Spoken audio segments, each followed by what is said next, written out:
আসসালামু আলাইকুম, সবাইকে স্বাগতম। প্রিয় শিক্ষার্থী বন্ধুরা, আজকে আমি এই যে এইচএসসি আইসিটি বিষয়ের আমরা যখন লজিক ফাংশন সরলীকরণ করি, সেক্ষেত্রে যদি এই ধরনের কোনো ফাংশন থাকে, যেমন এই যে এখানে 23 নম্বর অঙ্কে বলা আছে A B C plus A not B plus A B C not. তো এটাকে আমরা সরল করব কিভাবে? তো সরল করে আমাদের সরলীকরণ মান বের করার জন্য বুলিয়ান অ্যালজেব্রার নিয়ম অনুযায়ী এখানে আমরা কমন নেওয়ার স্বার্থে একটু রিঅ্যারেঞ্জ করে নিব। যেমন এখানে এ নট বি আছে, এখানে আবার এ নট নেই, তাহলে আর এখানে এ বি আছে, যে এখানে এ বি আছে, এখানেও এ বি আছে। তো আমি যদি এটার পাশে এটা আনতে পারি, তাহলে এই দুইটা থেকে কিন্তু এ বি খুব সহজে কমন নেওয়া যায়। সেজন্য একটু চিন্তা করতে হবে যে রিঅ্যারেঞ্জ করে কোনটা কমন নিলে আমাদের সুবিধা। কারণ কমন নিয়ে আমাদের মান 1 যদি করতে পারি কোনো একটা রাশির মান, তাহলে অঙ্ক করা সহজ হবে। যেমন আমি এটার পাশে যদি এটা নিয়ে আসি, এটা প্রথমে লিখলাম যোগ, এটা নিয়ে আসলাম যোগ, এই যা আছে এটা পরে লিখলাম, অর্থাৎ এই শেষের রাশিটা এই মাঝে নিয়ে আসলাম আর মাঝখানেটা শেষে নিলাম কমন নেওয়ার সুবিধার্থে। এখন কেন নিলাম? এখানেও এ বি আছে, এখানেও এ বি আছে, তাহলে খুব সহজে এ বি কমন নিতে পারি।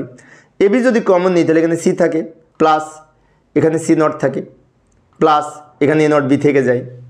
এই যে আমরা জানি বুলিয়ান অ্যালজেব্রার যে মৌলিক উপপাদ্য এ প্লাস এ নট সমান 1, তাহলে এই নিয়ম অনুযায়ী এটার মানে 1 হবে।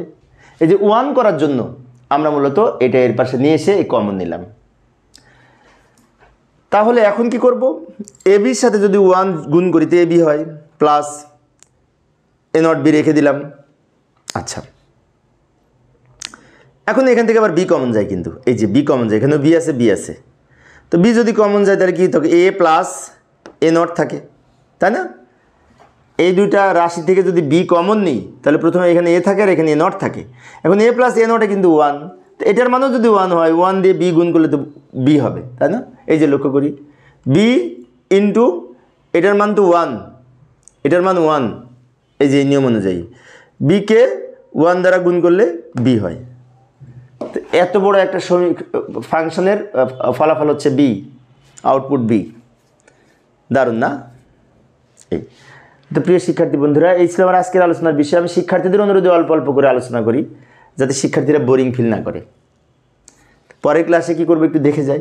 24 নাম্বার অঙ্কে কি বলা আছে, কিন্তু বিশাল একটা অঙ্ক, ভয় পাওয়ার কিছু নেই, অনেক সহজ।